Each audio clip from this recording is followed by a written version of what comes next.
They don't understand, they don't understand. I'm running with the fam, yeah, I love the fam. And we gon' serve the one that's from up above. And they gon' know it's us by the way we love. All my brothers and sisters and all my mothers and fathers. And we gon' worship the Father and we gon' drown in this water. All my brothers and sisters and all my mothers and fathers. And we gon' worship the Father and we gon' drown in this water. Family, family, family. Christ up one time for my whole family. Welcome to Reformed Dads, where all things are for dads, through dads, and to dads, as well as the aspiring husband and father. I'm your man, Dusty Marshall. I'm a Christian husband, father, hip-hop artist, and co-founder of Irregular for Christ Ministries. I have with me, as always, my man, Norm, the Master's dog, Dunham. What's up, brother? What's happening? I'm not used to being in like the same room with you. I'm usually on the other side of the camera, 50 miles away. It's kind of cool to. It's good. It's a little out. awkward at the same time. There's like 2-3 feet between us. Right. We're a little close. I showered just for this. That's good. That's good. Nice to you. We do have a special guest with us this week, Bo Linam from Lebanon, Tennessee. He's at the Journey Church. How you doing, brother? Man, I am doing good. I appreciate you guys having me on, and I apologize ahead of time if all the West Coast people can't understand my redneck accent, but I promise I come by it honest. Well, we're glad to have you, man. And just a little backstory. I met Bo out at the abortion mill in Phoenix, Arizona when I was living out there. And we had, been friends on Facebook. But that's, we're both involved in abortion ministry. And, I got speaking with this brother, and he was telling me about this awesome ministry that they're doing out there in Tennessee. And, man, it just really inspired me to want to bring it on the show and maybe add some of what they're doing and let y'all know how you can possibly get involved with something like this at your own church or just your own ministry starting it up. But real quick, man, how's your week going? You were telling us about some projects going. How are you feeling today? Man, I am sore and I'm tired, but I'm sore and tired for the Lord. So it's a good sore and tired, man. We do a thing a couple times a year with the church where we call them either like for the city or for the body. Like if we do the for the city, we'll go just random whatever we can do in the community. Where if we do like for the body, it's specifically for our church members. And it's generally elderly people for the most part that maybe they're by themselves. They're widowed or a widower, or maybe their kids have moved off. They don't have any support. And, their houses will get kind of run down. The place I got at this weekend, this lady has like a 55-acre farm, and she's doing it by herself with a push mower, like no tractor, no equipment, no nothing. So push mower? A push mower, man. I'm telling you, she has nerves of steel. But, stuff just backs up on you. The next thing you know, your property's out of control. Your house has got things going on with it. So we try to, as just the men of the church, to get together and do what the church was designed to do, man. We definitely have lost the real meaning of church, especially in the Western context, where we think church is Sunday morning for an hour, and we don't realize, like, no, church is the body living life together, helping each other, propping each other up, being there for each other. So, man, it was fun, but man, was it some work. We cut down a bunch of trees and did some tractor work, graded driveways, did some pruning. So I was good and tired. And then to top that off, we went to the clinic this morning, try to stand for the preborn, see if the Lord would move through us and save some babies. And brother, standing on that concrete this morning, my lower back was not my friend. Yeah. Long week of serving and then at the mill. That's not just physically draining, that's spiritually draining. I mean, every time out at the mill at the end of the day, I could go for an hour or 3 hours, and I'm at the end of the day, I'm just like, oh man, I'm spent. Yeah, man, mentally it'll wear you out. Yes. Well, wanted to bring you on, man, and talk to you about, the ministry that you're overseeing there at your church, which is, we talked about Mercy Ministry, and You correct me if I'm wrong, but I think you told me what you're involved in is obviously you're helping on the abortion side where you're going and you're doing sidewalk ministry, but also, when somebody's choosing life, you guys are coming alongside and helping there for the moms and dads. And then you said you're also involved in helping with families adopt, and is it also helping with foster care, like church support? Yeah, absolutely. We treat Mercy Ministries. Basically, there's 3 categories that fall under Mercy Ministries: foster, adoption, and abortion. And foster and adoption, they share a lot of similarities. Like you wouldn't be oversimplifying it if you said they were 2 sides of the same coin, because there's a lot of overlap. Now, there are some very distinct differences, but those things are few and far between. So when you're setting those ministries up, you can save yourself a lot of work and only have to do things one time, because if you figured it out either on the foster or the adoption side, it transfers to that other side pretty easily. So those are those 3 main categories. And ultimately in foster and adoption, the end goal is someone opens their home up to bring a child in, and now that child is going to grow up in a God-fearing, Christ-honoring home. But there's more than that, because that's just the end goal. And a lot of people, when they hear those kind of ministries, they kind of get put off, like, well, I don't feel called to adopt, so why would I want to be a part of that? Well, you actually need to build ministries for those families who are willing to open their home. And that's where we spend a lot of our time, because what we found is the more you can expose people to these God-honoring ministries, these biblically honoring ministries where we're told to take care for the orphan and the widow, to have an active faith, to be doing, like we said earlier, what the church was meant to do. When you expose people to that from just kind of the helping standpoint, you would be surprised how many of those people that their heart gets softened. And before you know it, they're talking to you like, so what does it look like if I wanted to open my home? Like what financial help will the church help me with if we decide to adopt? And a lot of those conversations come from someone simply volunteering to be part of a care team. That's what we call them.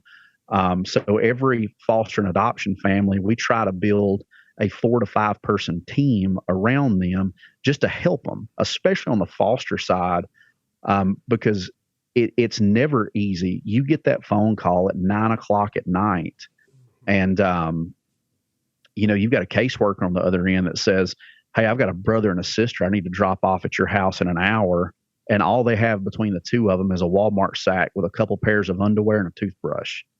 Well, they're getting dropped off at your house at 10:00 at night. You can't run to Walmart at that point. Like, you need help. So what these care teams do is, when you get that phone call and you say, yes, I'll open my home, I'll take that brother and that sister, as soon as you hang that phone up, you're calling the leader of your care team and you're giving them the information you have. When you hang that phone up, that care team person is getting everybody on your team active and saying, all right, who can run to Walmart? These kids need pajamas. They need something to wear to school tomorrow. They don't have a backpack. They don't have pens and pencils. Because these kids literally will show up with a Walmart sack full of random stuff, and that's all they have. So when that care team can activate and help you, it takes a lot of that burden off of trying to figure out how to do that, because you still got your own kids in bed. You got to get up and go to work in the morning. So being able to get help with all that stuff is it's a godsend. Because statistically, what happens is most people, within the first year of opening up their home, all right, over 55% of people close their home at the end of that first year. And they do that because they don't feel like they have support.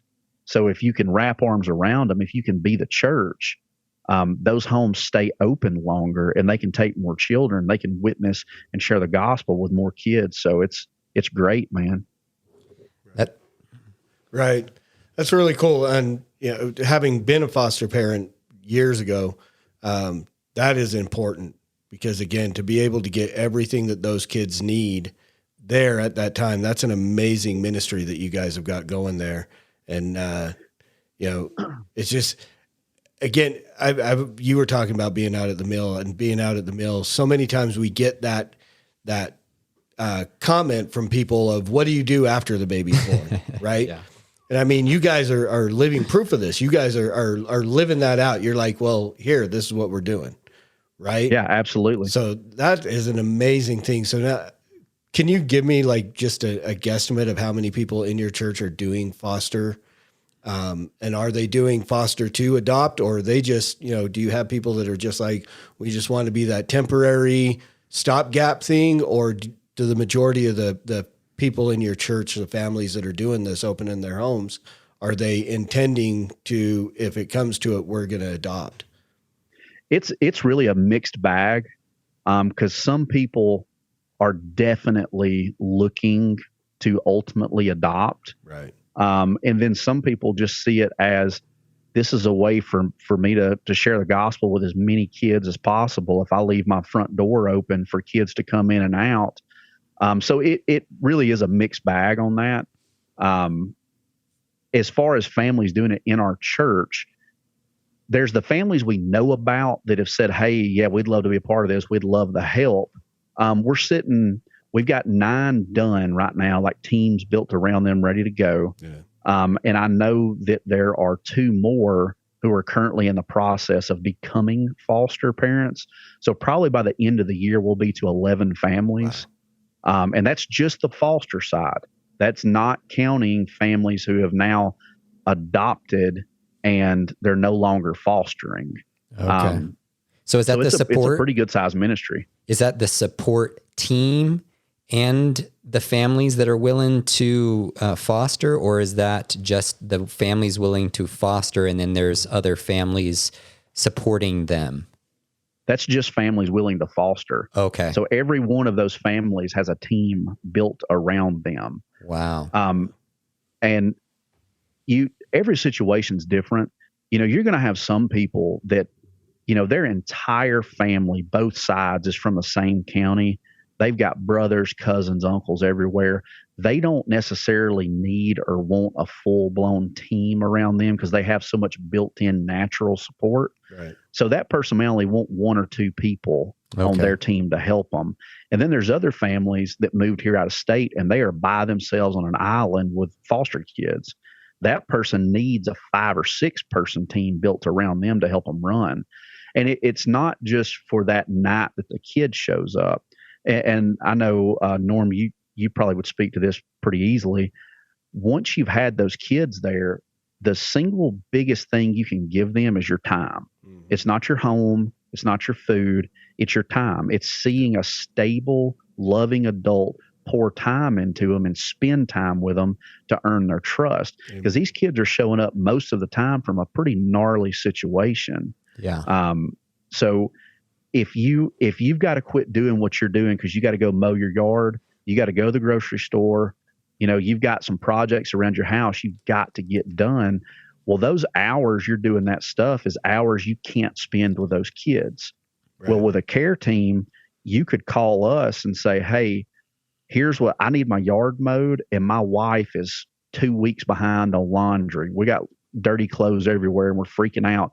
Can you come mow my yard and send a couple ladies over from the church to do some laundry for us? And while you're doing that, I can take these 2 kids to Chuck E. Cheese and we can eat pizza and spend some time together and start building a relationship with them.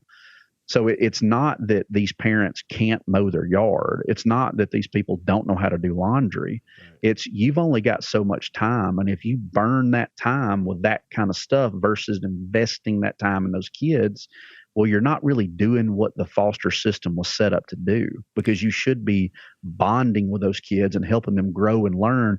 And from a Christian context, you're helping them grow and learn in a truly God-centered environment where they're getting the gospel poured on them every chance they can. So you call it a mercy ministry, but I call it the ultimate evangelism system for homeschooling moms. Yeah. That's a good point, man. You know, if you got kids coming in and out of your house and you got a support team to handle the certain chores and things that need to get done, Well, you got a great evangelism tool because you, like you said, you're pouring into those kids once they come into your house, and it might be happening all the time. And brother, who knows, man? This is where I get absolutely blown away by the sovereignty of God, because who knows, man? One of these kids comes into your house and sees all this play out. That 12-year-old kid comes into a house that's never been around the gospel and gets to physically see the gospel play out. He gets witnessed to. He's getting the Bible read to him. He's getting taken to church, and he's actually seeing the church operate as the church was designed. He's seeing these random people show up to his foster parents' house to cut their yard and fold their clothes and bring them a meal. That 12-year-old kid is not used to seeing any of that. They're going to naturally wonder, what's so different about this place? Why is this place different than all the other foster homes I got stuck in where people are just mean to me and yell at me? Right. Those kids are getting to see the gospel live out in their lives. Bro, who knows if that 12-year-old kid ain't the next Spurgeon, because Sure. he's seen what a Christian home and a Christian community is supposed to look like. Yeah. And that's how the Christian, that's how discipling works, is like you multiply. It's not a one-to-one thing. It's like you're one-on-one, but it's exponential, right? It goes out into the world from a center location, like, the apostles. So it's like, Yeah, bro, go ahead. no, I'm going to say, like, talking about the multiplication of it, I'm just going to say, like, I'm from Alabama originally. I wouldn't claim to know how to do the math that could show you the reach that one kid, Right. that God could use that one kid to multiply the kingdom. Yes. I mean, it's amazing when you think about the power of God and how he could use that secondary means of that foster family pouring into that child, and then that child ends up being the next church plant, and boom. I mean, Right. Yeah. Yeah. I mean, I'm post-mill. So when I see people adopting and having large families, I'm like, that's post-mill. I mean, with one baby at a time, one baby save at a time, one adoption at a time, another child being born into your household. Like, how does the family of God continue to grow? It's like men out on the street and internally in the home with kids being evangelized, right? yeah, hey, I'm on that post-mill train with you, man. I'm all the way post-mill. I'm the only post-mill guy on staff amongst a bunch of ah-mill people. Okay. Okay. Well, if Pastor James White can come around, he was ah-mill before. Yeah. Hey, I was pointing to that James White sermon they did at Apologia, like, I'm telling y'all, you should listen to this sermon. Yep. Yep. So, talking about that and the way that this contributes to discipleship and so on, one of the things that just come to my mind is for men who are in those homes, again, it is so important that you are, accountable to somebody, that you are, walking with the Lord in a good way, right? Reading your scriptures, family worship, doing the things that need to be done, but being accountable with brothers and stuff like that. Because from my experience, I can see where one man can destroy everything that you're talking about that can be built up in that just by, disqualifying himself in any way. I mean, my wife has 6 younger siblings that are all adopted through foster care. She's the youngest biological, and then she's got 6 younger siblings, and all of them, growing up, doing well, and then come to find out her dad was abusing a couple of the kids. And then we watch them all, and there's one of them that's in a good spot right now. And the rest of them just all went completely, trans, gay, this, whatever. And so, again, men, be discipled yourself. If you're in that place being discipled, we just need to make sure that our brothers that are out there are being, and so we can come around them as well. I mean, I'm sure you've got part of those care teams that are, guys that are coming into dads going, You know, what can I do for you? Where are you at? You know, how can I pray for you? Absolutely. All these things. Absolutely, man. And I'll tell you, we think a lot of the Paul Timothy model. Amen. And, you know, anybody that's a Bible nerd, you know, you love to think you're the Paul, but in actuality, about 99% of us are the Timothy. Right.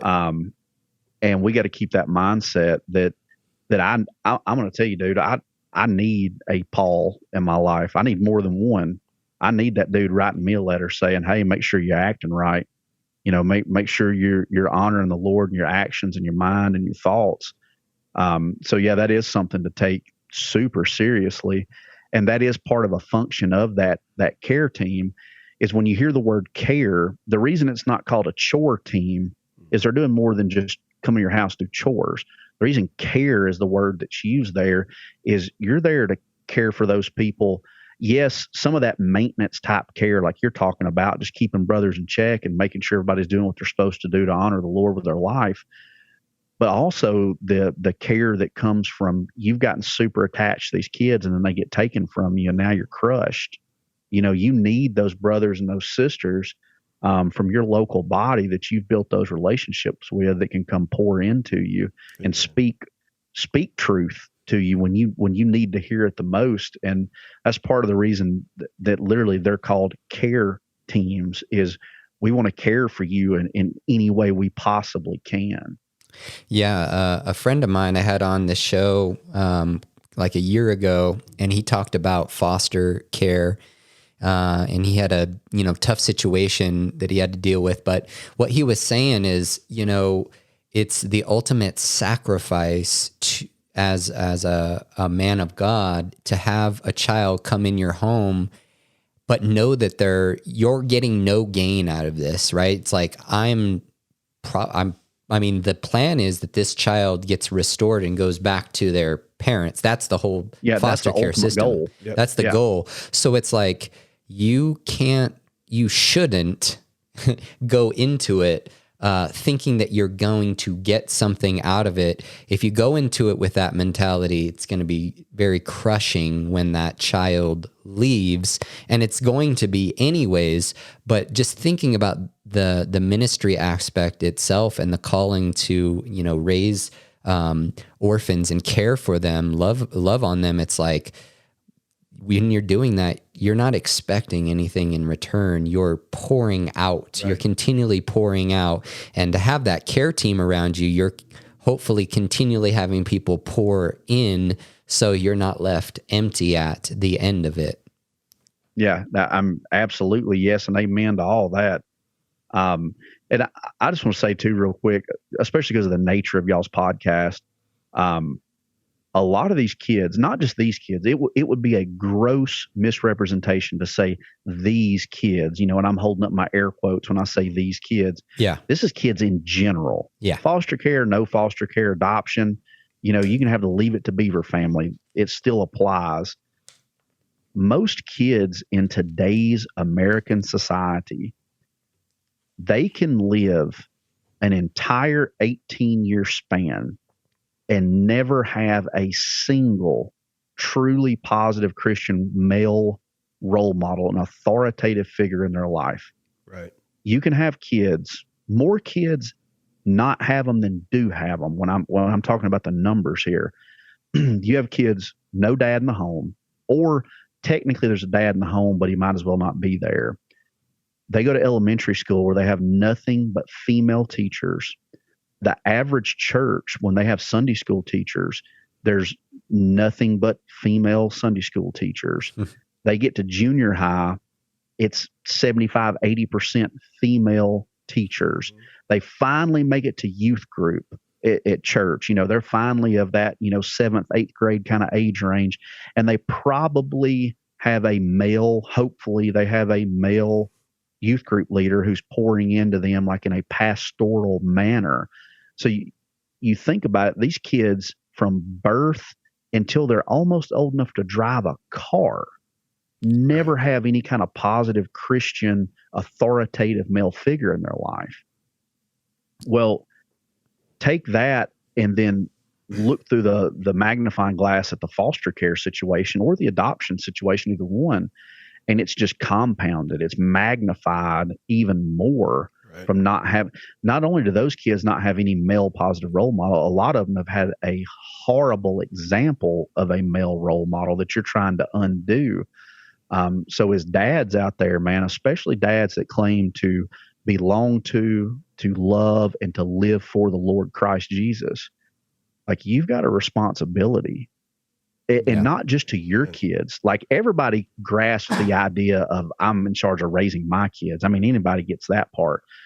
But no, you've got a responsibility to those kids in your church, in your neighborhood.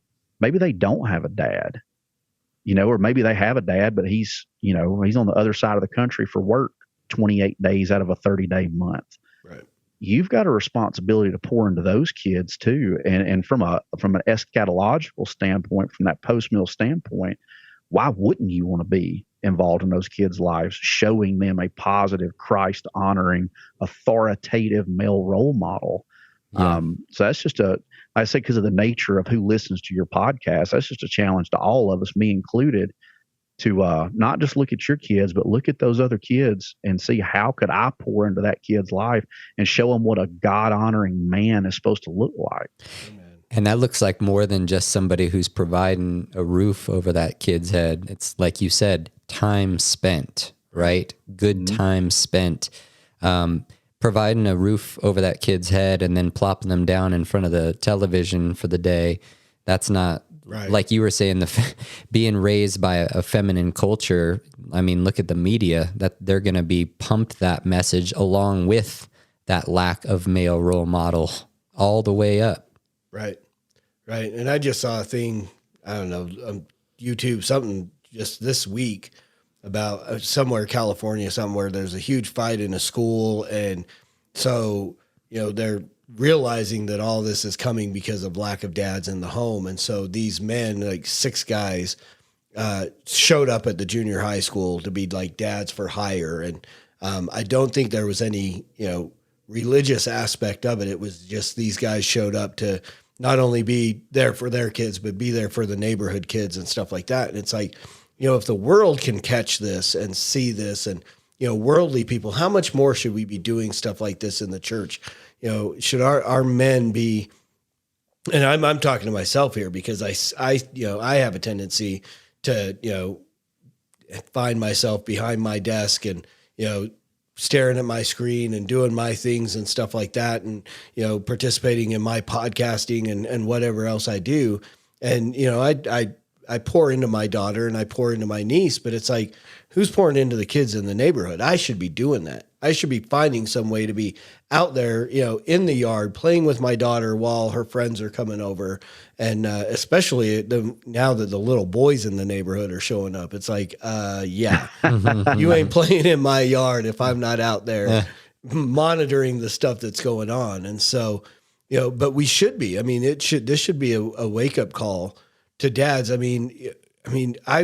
want so much more information about how you guys got this started and where this was birthed out of, because not just for the care ministry, but to take that even an extra step and go, okay, whether we have foster families in our church or not, we need to be putting this into our neighborhoods. We need men to stand up and, hey, I'm going to go out and I'm going to play catch with my kid in the yard, and I'm going to invite the neighbor kids to come over whose dad is never around or is just gone completely, to come and be part of that, to where they can be influenced as well. Because again, we live in Utah. We're surrounded by cults, right? I mean, we've got the Mormons that are doing stuff like that. I've got Jehovah's Witness neighbors that are always inviting my daughter to come over, and hang out and play with their dog and stuff like that. And I'm like, not if I'm not standing there watching, right? But where are the Christian men doing this? Yeah, and I think go ahead, brother.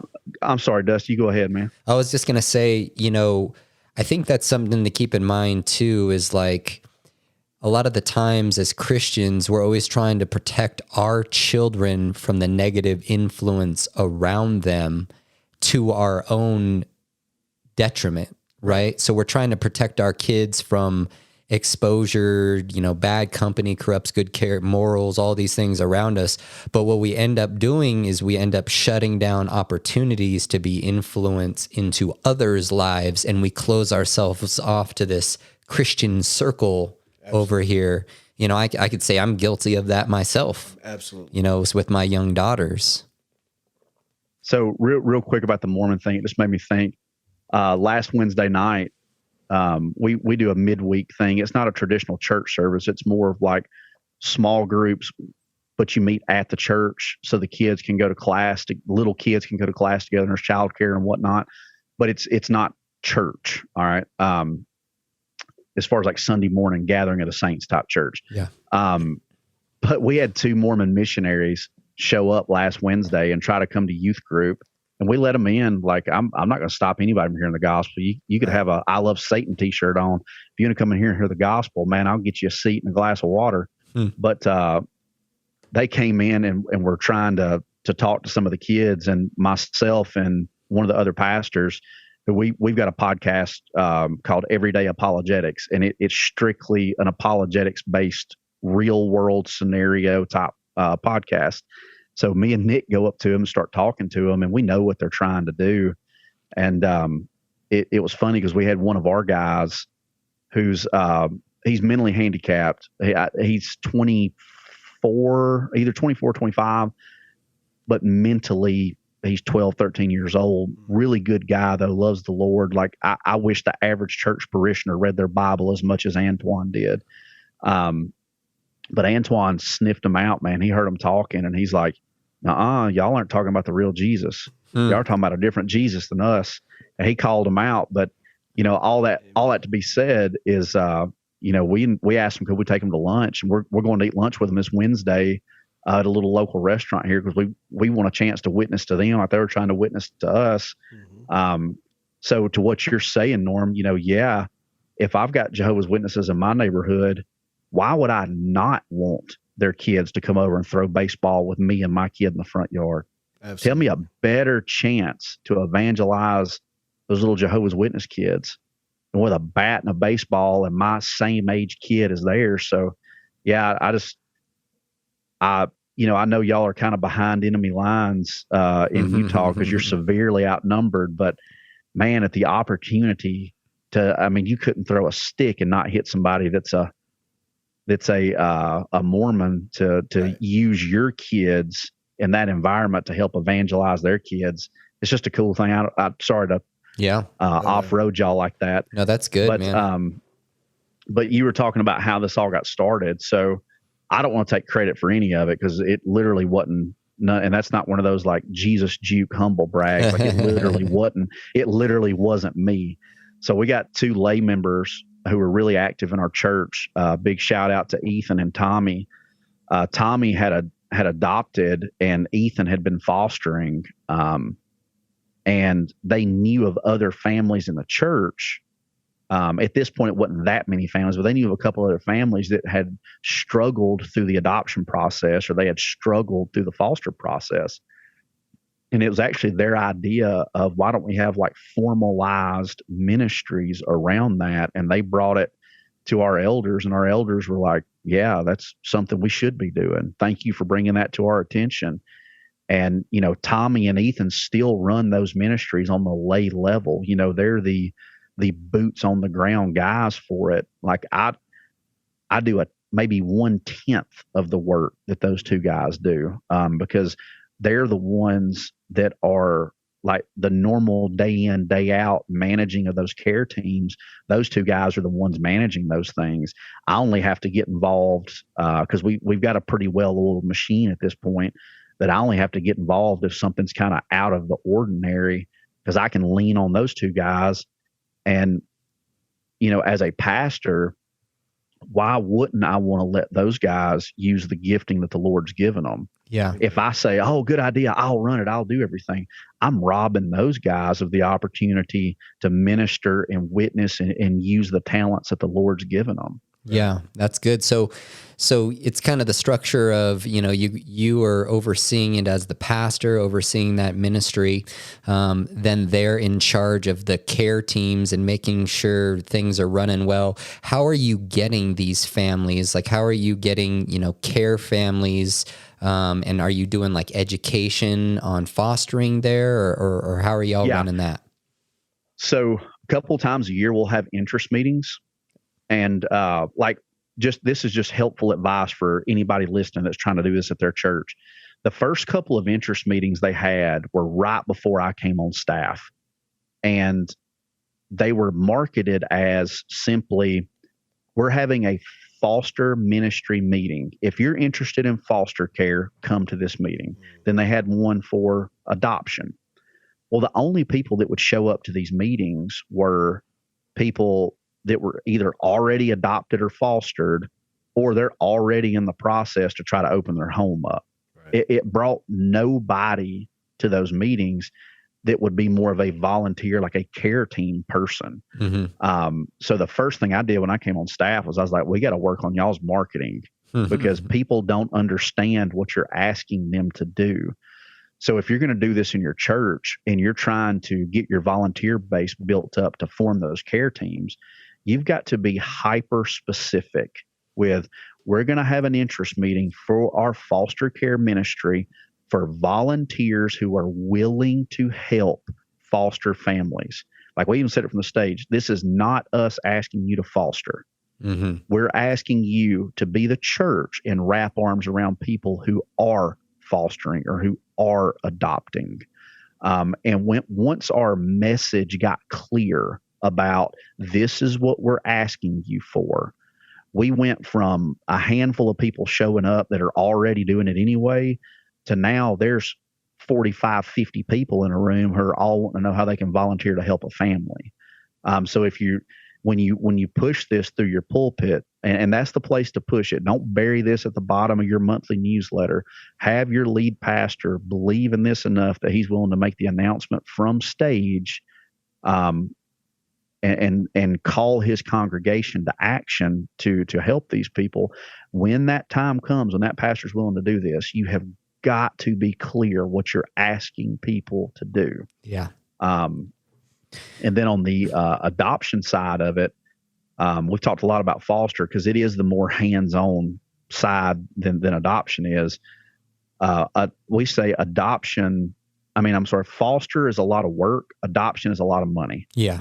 That's kind of the way to look at it.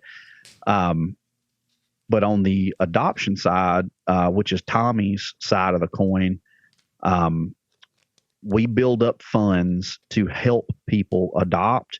And then we have members on those care teams that have adopted. Some have adopted international. Some of them have adopted stateside. Some of them have fostered to adopted through the DCS system. So you've got a good sampling of different scenarios where those people, they know the ropes. They know what's the next thing you're going to go through. They know what pitfall to avoid. They know which counselors to use and which ones to stay away from. So a lot of those care teams on the adoption side is training up those about to adopt for the first time parents within the church. So they know what they're getting into, and they don't get their hopes built up to get them crushed, because that happens a lot in the adoption world. You think you're going to adopt a child, and then in the 11th hour, everything falls through, and you don't get to adopt the child that you've set your whole life up for. So on Tommy's side, the adoption side, you're training people about the system, about the process, about where the pitfalls are. But then you're also training them up on fundraising. So like what we found is, instead of writing a family a $5,000 check because you as a church, you want to help them raise money for their adoption, instead of just writing a check, open your church up for a spaghetti dinner or something, and use your $5,000 as a carrot to dangle out and say it's a fund match.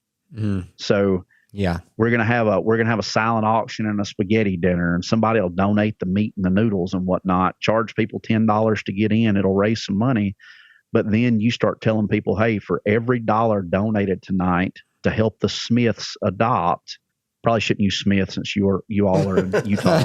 But to help the Joneses adopt a baby, the church is going to match up to $5,000. Well, now people want to take advantage of that, and what would have been a $5,000 check turns into a $12,000 check. Yeah. And now you've really helped that family adopt their baby. Yeah. Another thing you can do as a church is get to know your local family attorneys, the attorneys that handle custody cases and adoptions and things like that. Because a lot of those attorneys, they will help you if you ask them, and you can shave a lot of money off of somebody's adoption by just getting to know those attorneys. Mm-hmm. And you can turn a $5,000 bill into a $1,500 bill real quick if you establish those relationships. That's good, man.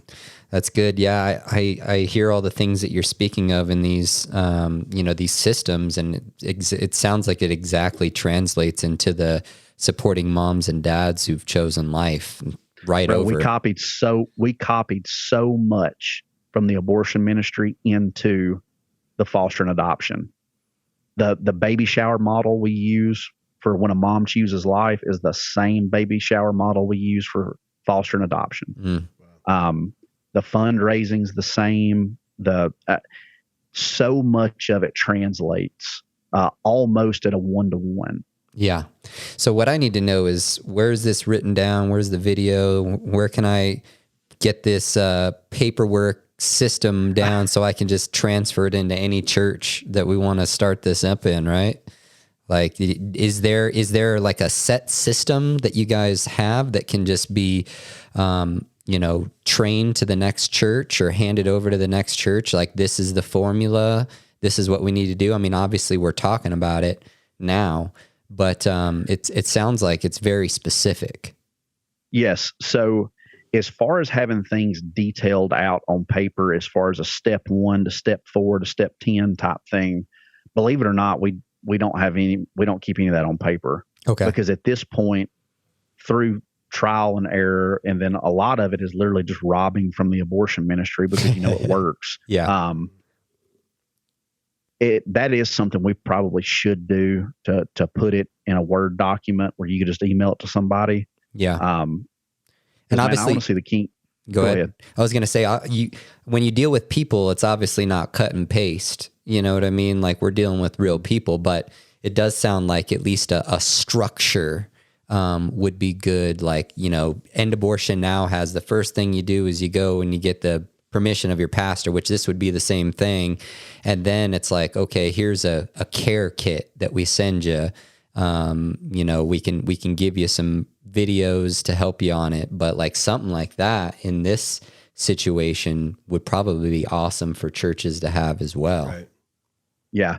So something, and I wish this wasn't the case, and I really don't understand why it's like this, but where we're at in the South, in the Bible Belt, there's a church on every street corner. Yeah.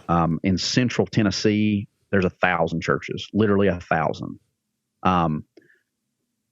And those churches get really protective.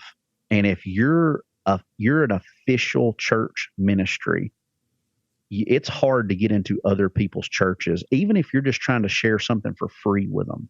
It's actually really hard because they think you're trying to steal their people, or even if you're not trying to, inadvertently, their people will think your church is better and leave their church, and yada, yada, yada.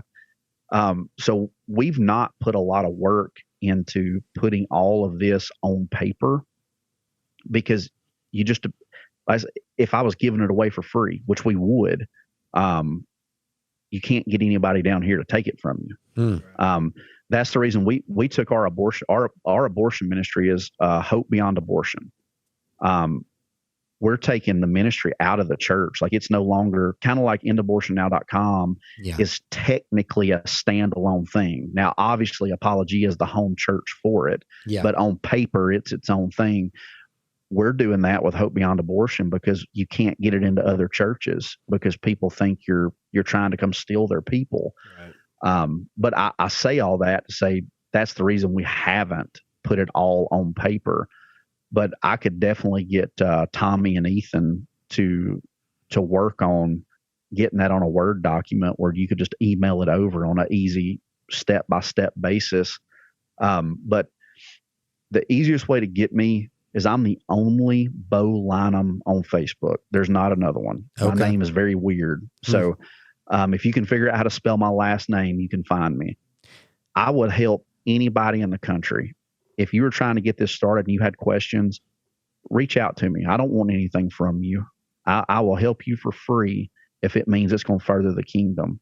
Because once again, we take it back to eschatology. If you really believe what you say you believe, you would do anything you could do to grow the kingdom. Amen. Amen. And so tell me what translates for hope beyond abortion with what you guys are doing. Tell us a little bit about that. So it is similar to End Abortion Now. Okay. But where you guys are, like, you're a behemoth, you're in multiple countries, like y'all are the 800-pound gorilla in the room. We're not trying to be that. We're local. We're wanting to work with churches that are within driving distance of us to go in and teach. I'm an apologetics nerd. I mean, that's literally how I found out about abortion ministry, was watching apologia videos, because I wasn't even looking for abortion videos. I was just looking. I was in love with presuppositional apologetics, defending the faith through that methodology, and came across Durbin videos. And it wasn't abortion stuff. It was talking to Mormons. It was talking to Jehovah's Witnesses. It was formal debate stuff with atheists. And I'm like, man, I'm loving this. And then I kept seeing those YouTube recommended on the side of the screen, watch this video next thing. And I started seeing videos of Christians standing in front of abortion clinics. And I'm like, well, I finally start watching them, and I'm just blown away and got really convicted about, like, I'm that guy that says I'm pro-life. I'm that guy that would quote you a bunch of Bible verses, but I'm not doing anything about it. And it was super, like, gut punch convicting. And that led to starting to go in front of clinics just as a dude by myself, to eventually dragging a couple people from the church with me, to that turning into a full-blown ministry. But we go into churches and we teach actual, and this is all written and documented. I can send this to somebody, but we do abortion related apologetics training. We do just basic 101. Here's what you can and can't do in front of a clinic. Here's the legal ins and outs of it. Trying to give people real practical handles for when they go, they know what to do when they get there. And then we'll go with them out there. If I need to drive 3 or 4 hours to go with your church out to your local clinic, I'll drive out there and do it with you, and try to coach you along with it, where, like, you guys being as big as you are, the reach you have, it's hard for somebody from Apologia to jump in the truck and drive to, Michigan to go work an abortion clinic with them. Yeah. And that's, like, part of the reason we're not trying to be this big nation, or you guys are past that. You guys are worldwide now. We're just trying to hit our about 3, 4, maybe 5 hour driving range from Nashville, Tennessee. That's awesome, man.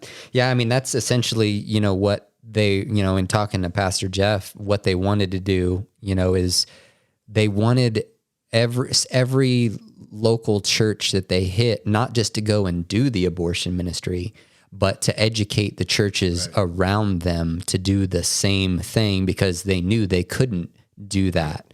And that's awesome. And I'm doing the same thing here in Utah. And when I was in Arizona, the same thing. I'm just focusing on education and, like, actually being able to physically go or provide videos that are, like, specific for my local area with a much smaller reach. But it's needed because, these churches, like you said, sometimes they need somebody to shadow when they go out to the abortion mill. It may seem very intimidating for a church or church members just to show up and, like, do their thing, but they have someone to go with them who's involved in it and has the experience and knows the laws and the different noise ordinances and the property lines. That's a big help for sure. Yeah, and I'll tell you something that really stood out to me is, not everybody's church is the same. Some churches, and I'm not pro or against, and I'm just using this as one example. I'm not really pro or against, the dead baby picture signs in front of a clinic. If that fits your church, if that works for your local context, man, go for it. Praise God, use them. But it may not fit. So what's your alternative then? What should your signs look like? That's just one example of a church not really knowing where to start or what to do. I've got a local sign guy, cuts me a heck of a deal on my signs. I give him the wording and he makes them look pretty and prints them and drops them off the church for me. So something as simple as, do you want to use signs at all? Do you not want to use signs? If you do, what do you want them to look like? Where should you buy them? How big should they be? We've already done all the research for you, and I'll get you a better deal than you calling your local sign shop and that guy charging you $80 a sign. Right. So taking little tangible things like that are a lot of the, well, what do we do next type things for starting a ministry.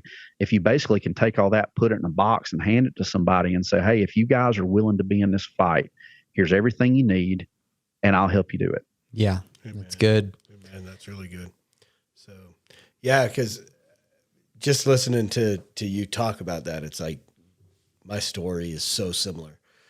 Just the apologetics, and that's what led me to Jeff Durbin and End Abortion Now and stuff like that. And just to kind of watch the same stuff happening, it's awesome to see that and to get you here to kind of give that story, to get that out to the other guys that are listening. Every day I leave, when I leave the mill, I do 3 live videos on Facebook when I go out on Friday mornings. I do one on my way down to ask people to pray and kind of, whatever God's put on my heart to talk about a little bit. Then I do a Facebook Live the entire time I'm out there. So I've got actually 2 live videos going. I've got my GoPro that I'm wearing, and then I've got Facebook Live going the entire time I'm out there. And then when I leave, I kind of do just a little debrief of, this is how I'm feeling. So many times, I'll get in my truck and I'll cry. I'm like, yeah. I feel like I've just been kicked around all day today. And, but it's like God is doing something, but I always end up at the point where I'm calling out for men, get involved somehow, some way, whether it's just, the last couple of weeks that I've been out there, one guy on the street by myself standing in front of the abortion clinic. And you get that kind of, I'm bitter that nobody else is out here with me. And then I have to stop and remember, for years, I worked a 9-to-5 Monday through Friday job, and I couldn't be out there as much as I wanted to. I just couldn't. And I know that there are guys in our church that want to be out there, but they can't because of it. But any way that you can, if you can spare a couple hours, one day a week to go out and stand out there, do it. If all you can do is pray for your brothers that are out there doing it, do it. If you can donate, do whatever it is that you can do. But I never remember who it was that said it. It was either Spurgeon or Calvin. Do something, do something, do something. Yeah, and you're giving people another option with the mercy ministry side of it. My buddy Chris, who's out here, they run a ministry called Voice for the Voiceless, in which we're helping out with now. And that's the thing, is like they're literally caring for these moms who've chosen life, taking them food, paying their rent, helping them with all of these things, and buying vehicles, and then at the same time though, they're also the ones out on the sidewalk, and it's just too much. Right. It's too much. So one of the things that they wanted to solve is like, how can our pastor from the pulpit get people involved who won't be out there on the sidewalk, who won't do that, but they can do this. And they keep saying, he says every week somebody comes up to me and is like, what help do y'all need? And he'll be like, well, this is it. But it sometimes seems like once the pastor says something and says that from the pulpit, then everybody's super excited to do something. Oh yeah, it's always like that. Like I'm writing right now, I'm writing a 4-part sermon series specifically for churches that will have me come in on a Sunday morning. Hey, your pastor's on vacation. He needs a break, whatever.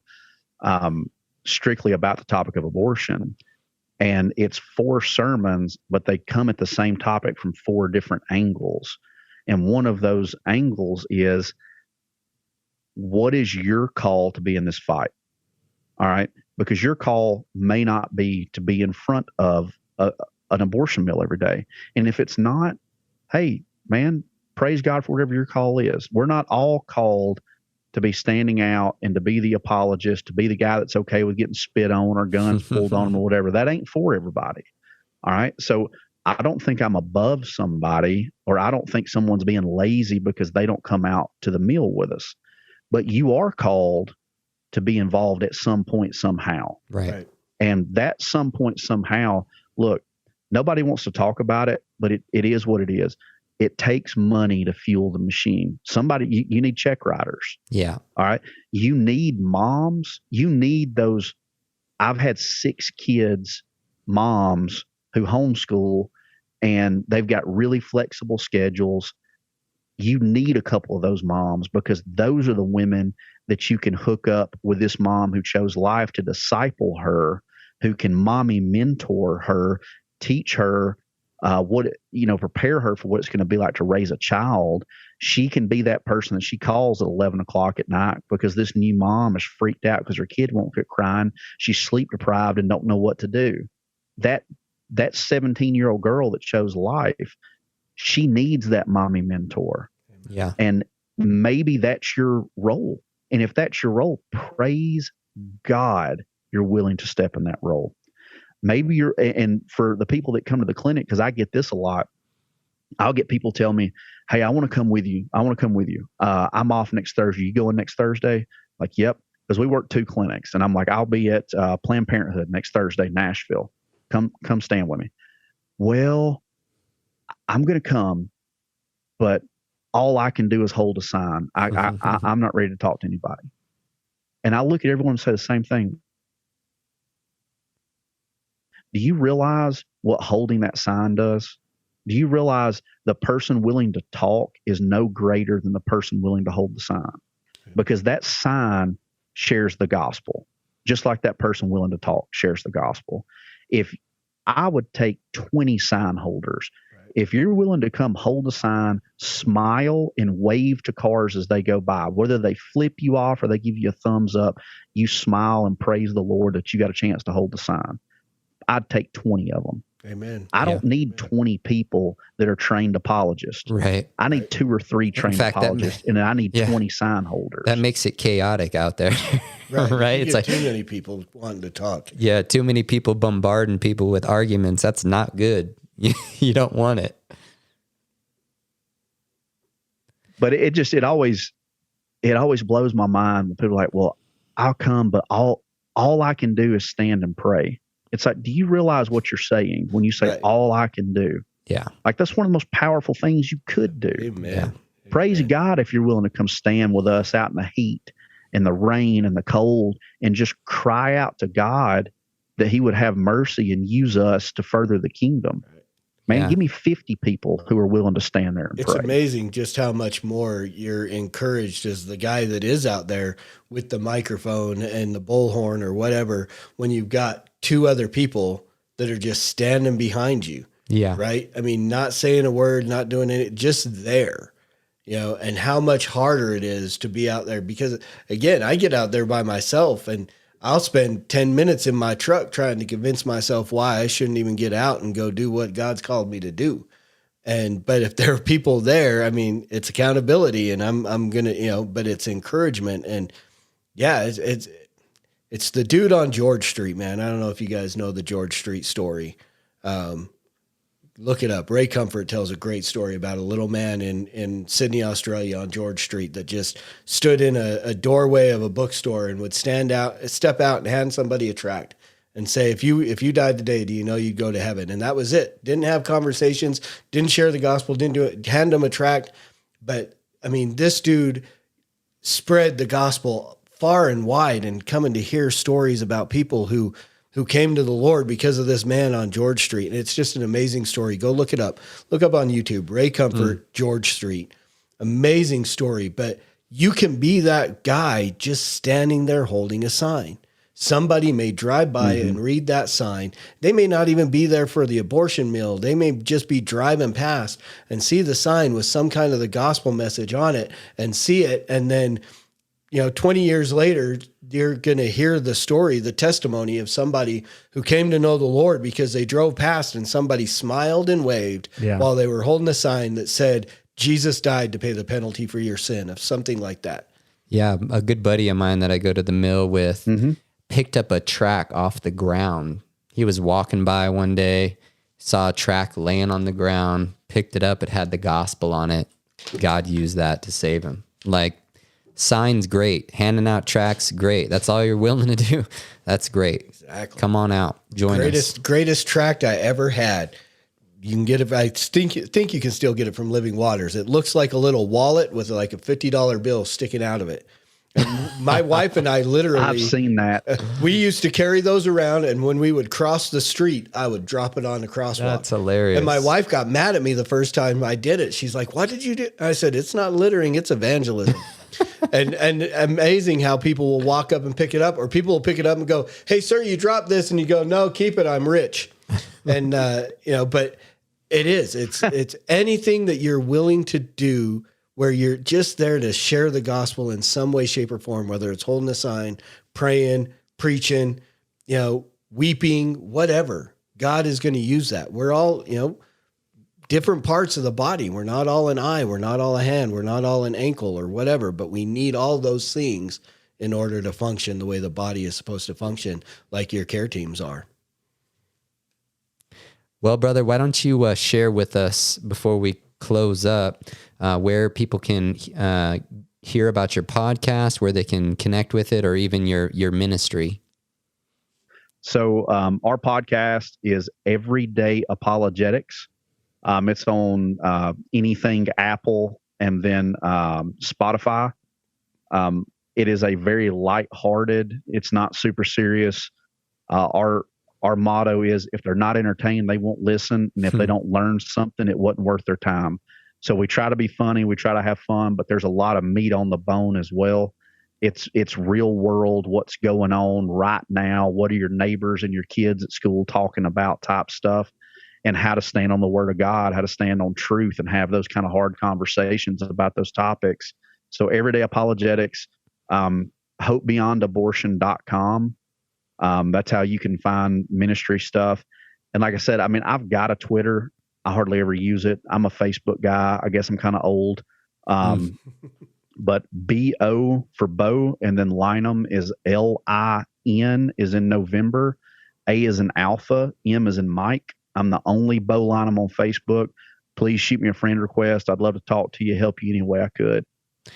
Well, brother, we really appreciate you being on and taking the time. And I'm definitely going to need to get some more information from you on the Mercy Ministry side stuff. And I know I have a friend who wants me to make sure I give you his information, who could use some advice, who's doing the Voice for the Voiceless stuff on the abortion side. So appreciate your time, man. And as we always say with this show, surely you need guidance to wage war, and victory is won through many advisors. Thanks for tuning in. God bless. They don't understand, they don't understand. I'm running with the fam, yeah, I love the fam. And we gon' serve the one that's from up above. And they gon' know it's us by the way we love. All my brothers and sisters and all my mothers and fathers, and we gon' worship the Father, we gon' drown in this water. All my brothers and sisters and all my mothers and fathers, and we gon' worship the Father, we gon' drown in this water. Family, family, family, Christ up, one